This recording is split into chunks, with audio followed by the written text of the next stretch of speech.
প্রিয় দর্শক, সরাসরি সম্প্রচারিত স্বাস্থ্যসেবা ও তথ্য বিষয়ক দ্য ডক্টরস অনুষ্ঠানে আমন্ত্রণ জানাচ্ছি আমি প্রফেসর ডক্টর ইকবাল হাসান মাহমুদ। প্রতি পর্বে আমরা চেষ্টা করব নির্দিষ্ট রোগের লক্ষণ, রোগটির প্রতিরোধ ও প্রতিকার নিয়ে আলোচনার পাশাপাশি সংশ্লিষ্ট বিষয়ে পরামর্শ দেওয়ার। প্রিয় দর্শক, আমাদের আজকের আলোচনার বিষয় শীতে পেটের পীড়া ও তার প্রতিকার। আর এ বিষয়ে কোনো প্রশ্ন থাকলে আমাদের কাছে ফোন করুন 81899259113938 এবং 81899110 থেকে 19 এই নম্বরে। দর্শক, বিষয়টি সম্পর্কে আলোচনা করতে আজ আমাদের সাথে স্টুডিওতে উপস্থিত রয়েছেন প্রফেসর ডক্টর ফারুক আহমেদ, পরিপাকতন্ত্র ও লিভার রোগ বিশেষজ্ঞ এবং পরিচালক শেখ রাসেল জাতীয় গ্যাস্ট্রোলিভার ইনস্টিটিউট ও হাসপাতাল, মহাখালী, ঢাকা। দর্শক, চলুন প্রফেসর ফারুক আহমেদের সাথে কথা বলি। প্রফেসর ফারুক আহমেদ, এই শীতে সকালে আপনাকে শুভ সকাল। ধন্যবাদ আপনাকে আমাকে আমন্ত্রণ জানানোর জন্য। আপনাকেও ধন্যবাদ, এত ব্যস্ততার মধ্যে আমাদের সময় দিয়েছেন। এই শীত অনেক আকাঙ্ক্ষিত, কিন্তু এই শীতকাল সারা বছর গরমে আমরা কষ্ট পাই, আশায় থাকি কবে শীতকাল আসবে, একটু পিঠা পুলি, তারপর দাওয়াত থাকবে বিভিন্ন, কিন্তু এত বেশি দাওয়াত হয়ে যায় বিয়ে বাড়িতে, তারপরে বিভিন্ন আত্মীয় স্বজনের বাসায় বিভিন্ন পেটের পীড়া তো দেখা দেয়। আপনার অভিজ্ঞতা কি বলে? ঠিকই বলেছেন, শীতটা কিন্তু অনেক সময় আমাদের অনেক আকাঙ্ক্ষিত থাকে যে শীত আসলে আমাদের কিছু কিছু জিনিস, স্পেশাল কিছু জিনিস আমরা পাই। তো আমাদের পিঠা এবং পিঠাপুলির উৎসবটা তো অবশ্যই এটা স্পেশাল। এবং শীতে কিন্তু জাতি ধর্ম নির্বিশেষে সবার জন্যই কিন্তু শীতে স্পেশাল ওকেশন গুলো হয়, পার্টিকুলার বিবাহ বা ধরেন মুসলমানদের মধ্যে বাচ্চাদের মুসলমানি করানো, এইসব বছরটাই ওয়েট করতে থাকে কবে শীতকাল আসবে। তো অনুষ্ঠান হওয়া মানে আমাদের দেশে যে কালচার, অনুষ্ঠান হওয়া মানে যে নানা রকম খাবার দাবার হয়, তো সেই খাবার দাবার যেহেতু বিভিন্ন রকম খাবার দাবার হয়, রিচ ফুড খাওয়া হয়, বিভিন্ন জায়গায় খাওয়া হয়, তো তাতে কিন্তু পেটে টুকটাক সমস্যা হতে পারে। তো তার মধ্যে তো অবশ্যই ধরেন আপনার যে রিচ ফুড খান, যেটা বিয়ে বাড়িতে খাওয়া হয় বা অন্যান্য অকেশনে খাওয়া হয়, সেখানে আমরা ভুরিভোজ করলে যেটা সমস্যা হয় যে প্রথমত হলো যে একটা নিজের অস্বস্তি লাগাতে হতেই পারে, যেহেতু পরিমাণে বেশি খাওয়া হয়। তারও বেশি খাওয়ার কারণে কিন্তু অনেক সময় যাদের রিফ্লাক্সিস বলে আমরা গলা বুক জ্বালা পড়ার সমস্যা আছে, এগুলো হয়। আপনার যদি এরকম কোনো পেটে অলরেডি কিছু রোগ থাকে, ধরেন পেপটিক আলসার বলেন বা পেনক্রিয়াস, গলব্লাডার, লিভারের রোগ থাকে, সেই রোগের লক্ষণগুলো কিন্তু আরেকটু মাত্রা বেড়ে যেতে পারে। এগুলো হয়, গ্যাস বেশি হওয়ার সমস্যা তো থাকেই। তার মধ্যে ফুড হাইজিন যদি ঠিক না থাকে, যদি মানসম্মত খাবার না থাকে, সেক্ষেত্রে কিন্তু ইনফেকশন জনিত যে সমস্যাগুলো হয়, ধরেন সাধারণ পেটের পীড়া বা ডায়রিয়া যেগুলো হয়, ডায়রিয়া হতে পারে, ইভেন ধরেন জন্ডিস হওয়ার মতো এরকম ঝামেলার রোগও হতে পারে। বিশেষ করে ওই যে বোরহানি, তারপরে সালাদ, এগুলি খেলে তো দেখা যায় যে অনেক জীবাণু সংক্রমণ ঘটতে পারে। অবশ্যই এগুলো তো আসলে যেভাবে মেইনলি এইগুলোতে যে সমস্যাটা হয়, এটা প্রধানত হয় হলো ফুড হ্যান্ডলার, যারা এটা তৈরি করে বা যারা সার্ভ করে, এদের কিন্তু ফুড হাইজিন সম্বন্ধে অনেকেরই ভালো ধারণা নাই যে কিভাবে স্বাস্থ্যসম্মত উপায়ে এই জিনিসটা তৈরি করা যাবে। তাইলে কিন্তু স্বাস্থ্যসম্মত উপায়ে তৈরি করলে কিন্তু ইনফেকশন বা এই যে জিনিসগুলো হয়, এগুলো কিন্তু কম হওয়ারই কথা। সেটি। আর পাশাপাশি ধরেন বোরহানি করতে কিন্তু অনেক কিছু জিনিস মিশানো হয়, সবগুলো মিশানো সাইন্টিফিক কিনা সেটাও একটা কোশ্চেন। হাতও হয়তো ভালো করে ধুচ্ছে না, সালাদ কাটছে, মানে হাত না ধুয়ে সালাদ কাটছে। এক্স্যাক্টলি, এইসব কারণে কিন্তু সালাদ বা এই বোরহানিতে সমস্যাগুলো বেশি হয়।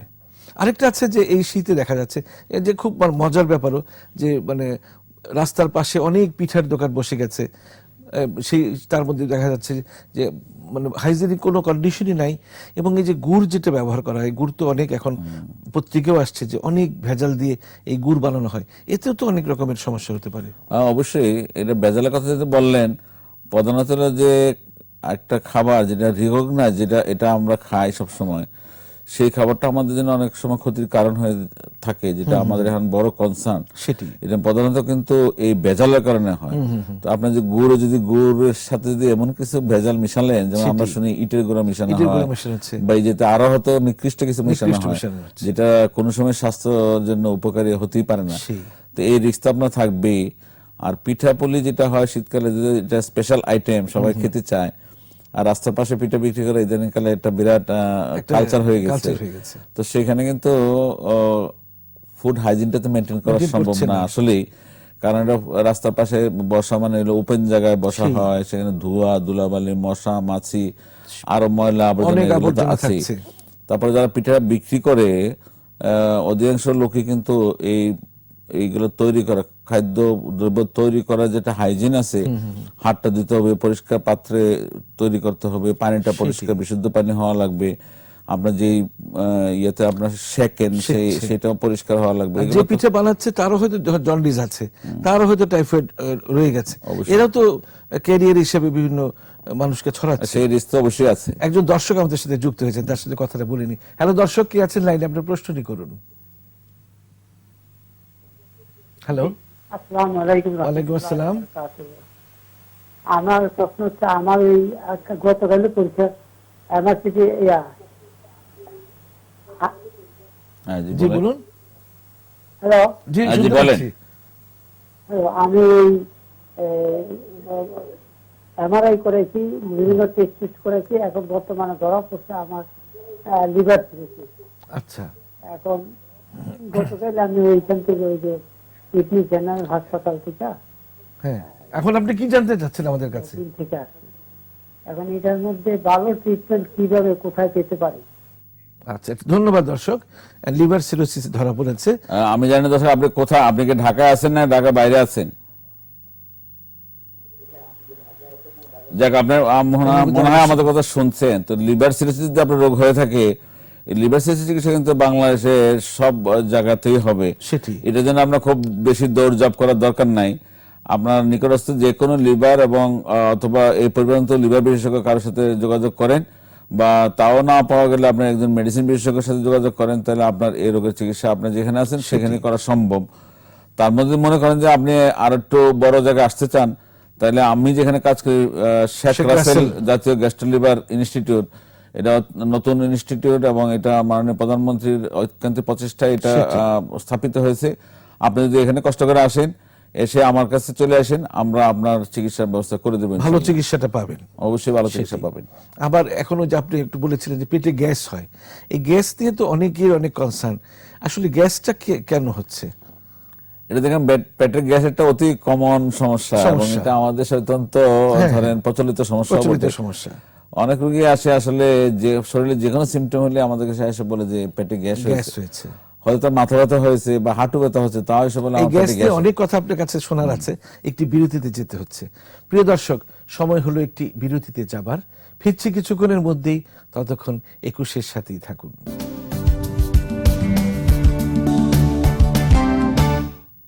প্রিয় দর্শক, বিরতির পর আপনাদের আবারও স্বাগত জানাচ্ছি দ্য ডক্টরস অনুষ্ঠানে। আমরা আলোচনা করছিলাম শীতে পেটের পীড়া ও তার প্রতিকার সম্পর্কে। আর আমাদের আজকের অতিথি প্রফেসর ফারুক আহমেদ। প্রফেসর ফারুক আহমেদ, বিরতির আগে পেটে গ্যাস নিয়ে কথা বলছিলাম, যেটা অত্যন্ত প্রচলিত একটি সমস্যা। আপনার অভিজ্ঞতা? হ্যাঁ, এটা ঠিকই বলেছেন। আমরা আসলে যেহেতু আমরা পরিবারতন্ত্র বা লিভার রোগের চিকিৎসা করি, আমাদের চিকিৎসা যে রোগী আছে তার অধিকাংশ রোগী কিন্তু পেটের গ্যাস মনে করে আমাদের কাছে আসে। তো সেটা নিয়ে আমাদের মধ্যে একটু মানে রোগীদের মধ্যে ভুল ধারণা আছে। আমাদের দেশের মানুষ, অধিকাংশ মানুষই কিন্তু শরীরে যে কোনো সিমটম হলেই মনে করে যে পেটে গ্যাসের জন্য হচ্ছে। যেমন ধরেন এক্সাম্পল হিসেবে বলি যে মাথা ব্যথা হয়েছে, বা অনেক সময় মহিলা রোগীরা আসে যে মাথা গরম হয়ে থাকে, মাথা দিয়ে ধোঁয়া বের হয়, শরীর হাত পা জ্বালা পোড়া করে, সেটা কিন্তু ওনারা বলে যে আমার গ্যাসের জন্য এটা হয়েছে। বা পায়ে ব্যথা হচ্ছে, তাও বলে গ্যাসের জন্য। সেটা আসলে ভুল ধারণা। গ্যাস, পেটের গ্যাস এটা অত্যন্ত কমন সমস্যা, সাধারণ সমস্যা, কিন্তু এটা মানে এই না যে আপনার পায়ের ব্যথা গ্যাসের জন্য হয়েছে। তো পেটের গ্যাসগুলো কিন্তু আসলে এটা কিন্তু নর্মালি আমাদের যে পরিপাক ক্রিয়া আছে, এই ক্রিয়ার নরমাল বাই প্রোডাক্টে কিন্তু গ্যাস। তার মানে গ্যাস সবার পেটে হয়, কম হোক আর বেশি হোক। গ্যাস যদি কোনো কারণে বেশি হয় তখন সেটা একটু সমস্যার কারণ হতে পারে, কিন্তু নর্মালি ধরেন আমাদের পেটে যে কোনো সময় যদি আপনি চেক করেন, তাহলে 100-150 ml গ্যাস আপনি পাবেন। তো 24 ঘন্টায় ধরেন আরো অনেক বেশি হিসাব করেন, অনেক গ্যাস হবে। তো সেই গ্যাস যেগুলো হয়, এগুলো কিন্তু অধিকাংশ গুলো আমাদের রক্তে অ্যাবজর্ব হয়ে যায়। অ্যাবজর্ব হলে পরে আমরা লাংসের মাধ্যমে এগুলো আমাদের শ্বাসের সাথে বেরিয়ে যায়। আর কিছু গ্যাস আছে যেগুলো আমরা উইন্ড হিসেবে পাস করি, বা কিছু গ্যাস আছে যেগুলো আমরা ঢেকুর দিয়ে বের করা হয়। তো একটা সুস্থ স্বাভাবিক মানুষের কিন্তু 24 ঘন্টায় ধরেন 10 থেকে 15 বার উইন্ড পাস হওয়া স্বাভাবিক ব্যাপার। তার চেয়ে যদি কারো বেশি হয়, সেক্ষেত্রে সমস্যা হয়। আর দ্বিতীয় সমস্যা হলো যে গ্যাসের যেটা স্মেল আছে সেটা একটা সমস্যা হতে পারে, যে অধিকাংশ ক্ষেত্রে দেখবেন যে গ্যাসে কোনো খারাপ স্মেল থাকে না। তো কোনো কারণে যে গ্যাসটা স্মেলটা খারাপ হয়, দুর্গন্ধযুক্ত গ্যাস হয়, সেটা কিন্তু কিছুটা অস্বস্তির কারণ, যার হয় তার জন্য অস্বস্তিকর, পারিপার্শ্বিক যারা থাকে তাদের জন্য অস্বস্তিকর। সেই জিনিসগুলো আমাদের একটু খেয়াল করতে এটা কি হয়। কোনো বিশেষ খাবার জন্য হচ্ছে, বিশেষ ধরনের খাবার খেলে এটা বাড়ছে এই গ্যাস প্রোডাকশন? গ্যাসটা আসলে প্রধান কারণ যদি আমরা আলোচনা করি, তাহলে প্রথম বলবো যে গ্যাসটা বেশিরভাগ ক্ষেত্রেই হয় আমাদের ভাষায় আমরা বলি অ্যারোফেজি। আচ্ছা। মানে কেউ যদি বেশি বাতাস খায় তাহলে তার গ্যাস বেশি হবে। আচ্ছা তো বাতাস বেশি খায় তারাই যারা খুব টেনশন এংজাইটিতে থাকে। আচ্ছা আচ্ছা টেনশন থাকবে দেখবেন খুব ঘন ঘন ডোকগিলা হয়, গেছে। তার মানে গ্যাস বেশি খাওয়া হয়, তখনই গ্যাসটা বেশি হয়। সেই গ্যাসগুলো আবার আমরা ঢেকুর দিয়ে বা আমরা বার্পিং বলি বের হয়ে যায়, তো সেইগুলা হয়। তো এটা কিন্তু খুব বেশি মারাত্মক কোনো সমস্যা না বা খারাপ কোনো সমস্যা না। ফ্যাটি মিল বা খুব বেশি কার্বোহাইড্রেট এগুলোর সঙ্গে কোনো না, ডেফিনেটলি। তারপরে দ্বিতীয় কারণ আসেন খাবারের সাথে সম্পর্ক আছে। কিছু কিছু খাবার আছে যেগুলা আমরা বলি যে এগুলা গ্যাস ফর্মিং। তার মধ্যে একটু আগে যেটা বললেন যে অনেকগুলো সবজি আছে এগুলাতে গ্যাস বেশি, যেমন ফুলকপি বা সিমের বিচি, অনেকেই খেতে পারছেন না, অনেকে খেতে পারে না। তারপরে আরেকটা কি বললেন, মূলা থাকে, মূলা। তারপরে কার্বোহাইড্রেট, অনেক রোগী আছে যারা সব কার্বোহাইড্রেট ভালো হজম করতে পারে না। হজম করতে কোনো খাবার যদি হজম না করতে পারে তাহলে তার একটা অনেকগুলো লক্ষণ হয়, তার মধ্যে একটা অন্যতম লক্ষণ হলো গ্যাস হবে। একজন দর্শক যুক্ত হয়েছেন, তার সাথে কথা বলিনি। হ্যালো দর্শক, আপনার প্রশ্নটি করুন। আসসালামু আলাইকুম। ওয়ালাইকুম আসসালাম, বলুন। আমার ফ্যাটি লিভারের সমস্যা।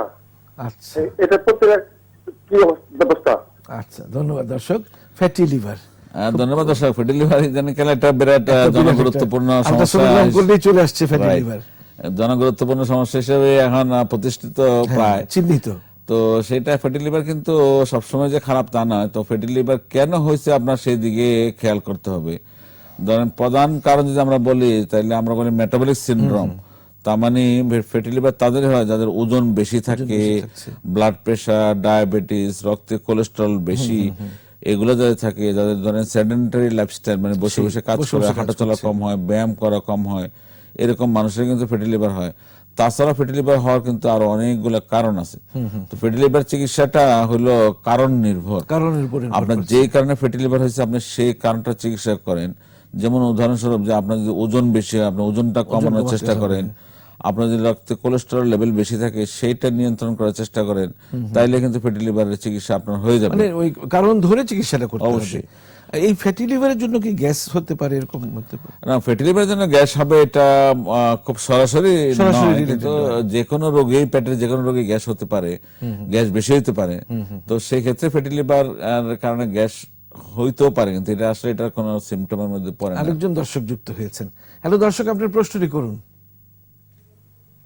আসসালামু আলাইকুম। ওয়ালাইকুম আসসালাম, বলুন। বেশ কয়েকদিন ধরে পাতলা পায়খানা হচ্ছে। আচ্ছা, আমি বেশ কয়েকটা মেডিসিন খেলাম কিন্তু পুরো সমাধান হচ্ছে না, পায়খানা হচ্ছে। আচ্ছা, তো এখন আমি, আপনার বয়স কত? যদি একটু হেল্প করেন। আপনার বয়স কত? 58। আচ্ছা, কি ওষুধ খেয়েছেন দর্শক আপনি? আপনি কি ওষুধ খেয়েছেন? জি, কি ওষুধ খেয়েছেন আপনি? বুঝিনি। আপনি কি কোন ওষুধ খেয়েছেন নাকি? হ্যাঁ, মেডিসিন খেয়েছি। আচ্ছা, মেট্রোনিডাজল খেয়েছেন। ঠিক আছে দর্শক, ধন্যবাদ। ধন্যবাদ আপনাকে দর্শক। আমরা যেহেতু এটা পাতলা পায়খানা হয়েছে এবং এটা স্বল্প মেয়াদী, কয়েকদিন আগেই মাত্র হয়েছে, এটাতে আপনার তো তাড়াহুড়া করা বা অস্থির হওয়ার কিছু নাই। অধিকাংশ ক্ষেত্রে পাতলা পায়খানাগুলো হয় খাদ্যজনিত বা ভাইরাসের কারণে হয়। সেরকম হলে কিন্তু এটা সেলফ লিমিটিং, মানে নিজে নিজে ভালো হয়ে যাবে। 3 থেকে 5 দিন 7 দিন হয়তো লাগতে পারে। এবং এই পাতলা পায়খানা হলে এই যে মানে জাম করা যে সাথে সাথে যে আমি মেট্রোনিডাজল খাবো, এই খাবো, সেই খাবো, এটা কিন্তু খুব বৈজ্ঞানিক উপায় না আর কি। তো আমরা আপনাকে বলবো যে আপনি অযথা মেট্রোনিডাজল বা যেহেতু ওষুধ না খায় আপনার জন্য ভালো। আপনি একটু ওয়েট করেন, দেখেন উন্নতি হয়তো এমনি হয়ে যাবে। না হলে আপনি নিকটস্থ একজন চিকিৎসকের পরামর্শ নিয়ে, এটা অনেক কারণে হতে পারে। সেগুলোর মধ্যে ওটা যাচ্ছি না, আমরা ওই সেই গ্যাসের সমস্যা নিয়ে কথা বলছি। গল স্টোন থাকলেও কি ধরনের সমস্যা আমি এটা আগে যেটা বলছিলাম যে এই অঞ্চলের যে কোনো রোগেই কিন্তু গ্যাস বেশি হতে পারে, তার মধ্যে গলস্টোন তো অবশ্যই তার মধ্যে একটা। সেক্ষেত্রে কিন্তু এটা সত্য যে গলস্টোনের কারণে কিন্তু আপনার এই গ্যাস বেশি হয় না, কিন্তু যাদের গ্যাস বেশি থাকে তাদেরও গলস্টোন বেশি হয়। আচ্ছা আচ্ছা, এটা বলা হয় গলস্টোনের ক্ষেত্রে যেমন 5টা এফ আছে, তার মানে একটা হলো ফ্ল্যাটুলেন্ট, তো মানে যাদের পেটে গ্যাস বেশি হয় তাদের গলস্টোন বেশি হয়। সেটাই। তো গলস্টোন বেশি হলেও আবার গ্যাস হতে পারে বা গ্যাসের সিমটম বেশি হতে পারে, সেটা কিন্তু হতেই পারে। গলস্টোন ছাড়া ধরেন এই বিলিয়ারি সিস্টেমে গলব্লাডার বা গলপিত্ত নালীর মধ্যে যে কোনো রোগ যদি হয় তাহলে সেক্ষেত্রে কিন্তু এইসব সমস্যাগুলো হতে পারে, যদিও এগুলা এইসব রোগের প্রধান লক্ষণ না। প্রধান লক্ষণ ভিন্ন, কিন্তু এগুলোর সাথে পেটে একটু বেশি গ্যাস হয়, এগুলো কিন্তু যে কোনো মানুষ। আরেকটা ব্যাপার প্রফেসর ফারুক আহমদ, যে সেটা হচ্ছে যে অনেকে দেখা যায় হার্ট অ্যাটাক করেছে, অনেক সময় হার্ট অ্যাটাকের সঙ্গে গ্যাসকে মিলিয়ে ফেলে, এটা তো নিশ্চয়ই আপনার অভিজ্ঞতা আছে। এটা আমরাও মনে করি যে আমাদের দেশে গ্যাসের জন্য গ্যাস যে রোগীরা বলে তাদের জন্য সবচেয়ে বেশি ঝুঁকিপূর্ণ অবস্থা হলো সেটা, যে অনেক সময় চেস্ট পেন হয়েছে বা বুকে জ্বালা পড়া হচ্ছে, সেটাকে গ্যাস মনে করে অ্যান্টাসিড খাওয়া বা কোনো চিকিৎসকের কাছে না যাওয়া, এটা কিন্তু মারাত্মক ঝুঁকিপূর্ণ হতে পারে যদি এই সিমটমটা কারো হার্টের গন্ডগোলের কারণে হয়ে থাকে। হার্টের গন্ডগোল হলে কিন্তু বুক গলা জ্বালা পড়া করা বা বুকের মাঝখানে ব্যথা লাগা, একটু চাপ চাপ লাগা, এগুলা হয়, যেগুলো মানুষ ইগনোর করে, যে গ্যাস মনে করে ওষুধ খায় এবং চিকিৎসা বিলম্ব হয়, তাতে কিন্তু নানা রকম জটিলতা প্লাস হলো আপনার জীবনের তো আশঙ্কা আছে যে হার্ট অ্যাটাক হয়ে থাকে। অন্তত ইসিজি করে দেখে নেওয়া দরকার। অবশ্যই। সুতরাং গ্যাস হলে আপনার ঘরে বসে থাকবেন না, এটা অবশ্যই আপনার চিকিৎসকের সাথে কথা বলা উচিত।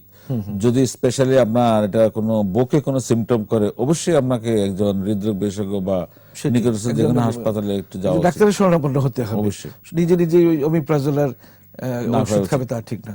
আমরা আরো কথা শুনবো প্রফেসর ফারুক আহমদ, আরো একটি বিরতিতে যেতে হচ্ছে। প্রিয় দর্শক, সময় হলো আরো একটি বিরতিতে যাবার, ফিরছি কিছুক্ষণের মধ্যেই, ততক্ষণ 21-এর সাথেই থাকুন।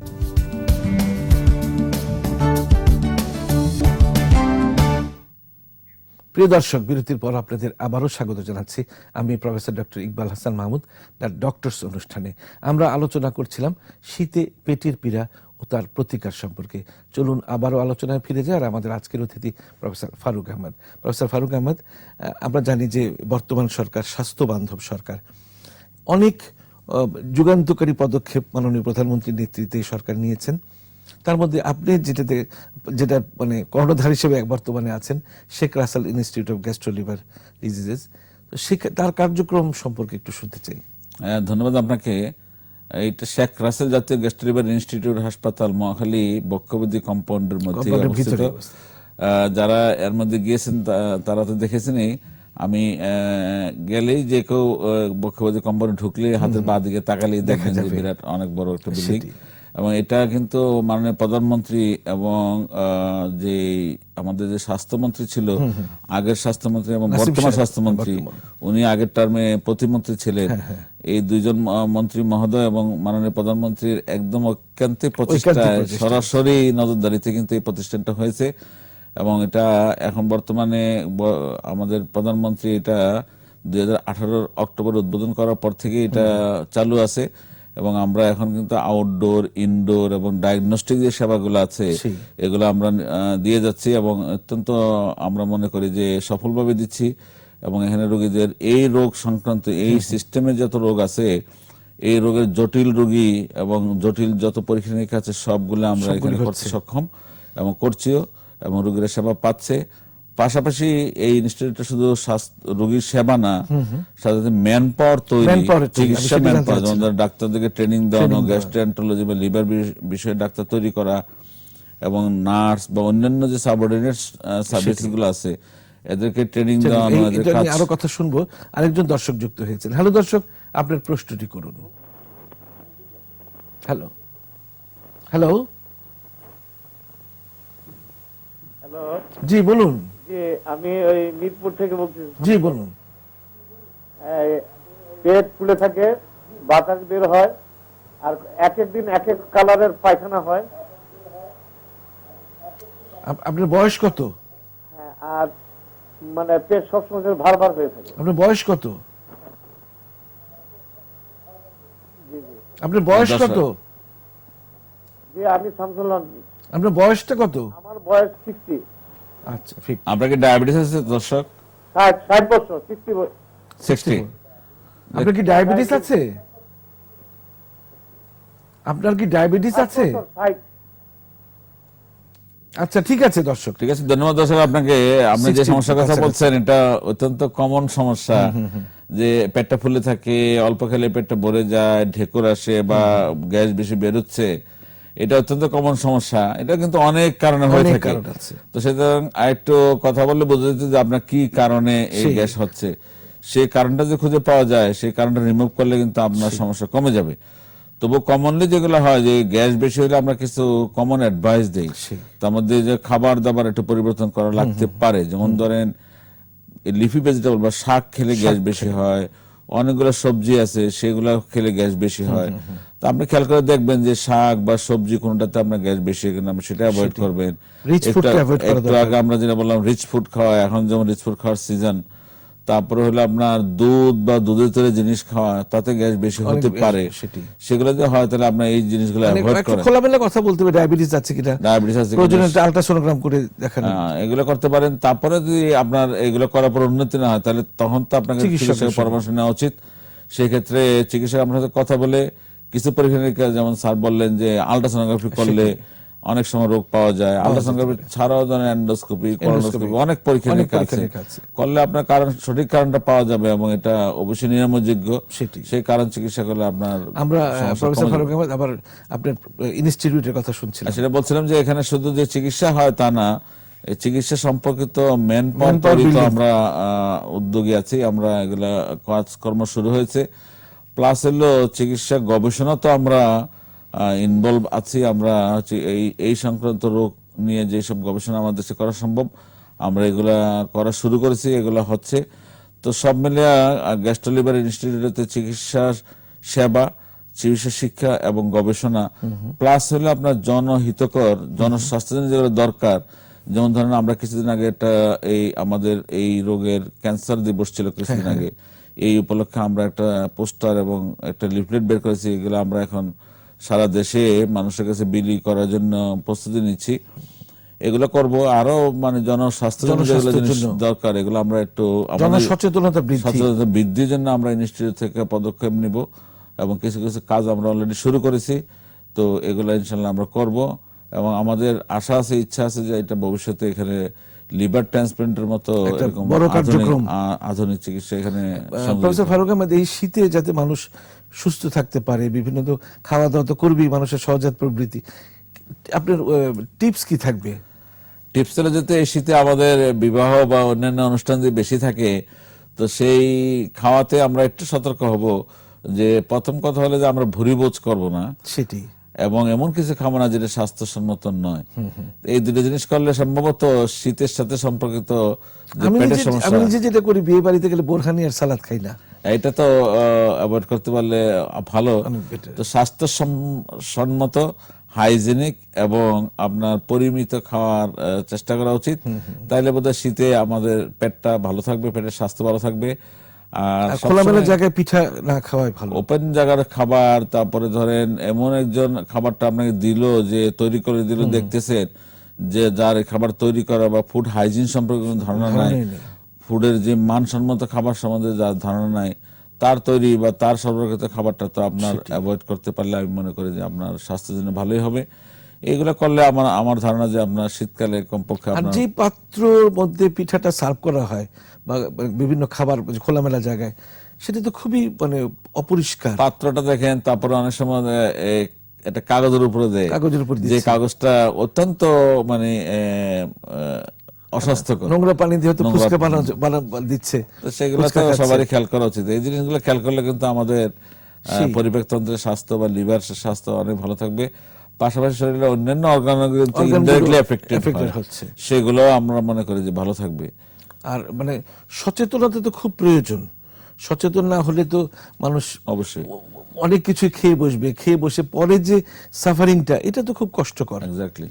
আরেকটা হচ্ছে যে কিছু হলেই দাঁত ব্যথা, আমাদের গ্রামের মানুষের যেটা একটা ধারণা, মাথা ব্যথা লিভার খারাপ, এটাতে একটা যে কোয়াকরা একটা মাথায় ঢুকিয়ে দিয়েছে, আপনি নিশ্চয়ই এগুলো ফেস করতে হয়। হ্যাঁ, এগুলো তো মোটেই আমরা একটা আগে আলোচনা করেছি যে এগুলো মোটেই বৈজ্ঞানিক ধারণা না আর কি। তো আপনার যে কোনো সমস্যা যে কোনো রকম হতে পারে, কিন্তু সমস্যা কি কারণ হয়েছে এটা তো চিকিৎসকের সাথে কথা বলে বোঝা যাবে। তো সেভাবে কথা বলা উচিত। প্রফেসর ফারুক আহমদ এত ব্যস্ততার মধ্যে আমাদের সময় দিয়েছেন। এই দর্শকদের এই শীতকালে কিভাবে তারা সুস্বাস্থ্য নিয়ে বজায় রাখতে পারবে, ভালো স্বাস্থ্যের অধিকারী হবে এবং সুন্দরভাবে এই শীতকালটা কাটাতে পারবে, এটা আপনি অনেক তথ্য দিয়েছেন। অনুষ্ঠানে আসার জন্য আপনাকে অনেক অনেক ধন্যবাদ। ধন্যবাদ আপনাকে। প্রিয় দর্শক, আমরা অনুষ্ঠানের একেবারে শেষ পর্যায়ে চলে এসেছি। আশা করি আজকের অনুষ্ঠান থেকে আপনারা নিশ্চয়ই উপকৃত হয়েছেন। দেখা হবে আগামী পর্বে একই দিনে একই সময়। সে পর্যন্ত আপনারা সুস্থ সুন্দর থাকবেন, এটাই আমাদের প্রত্যাশা। সবার জন্য রইল অনেক অনেক শুভকামনা।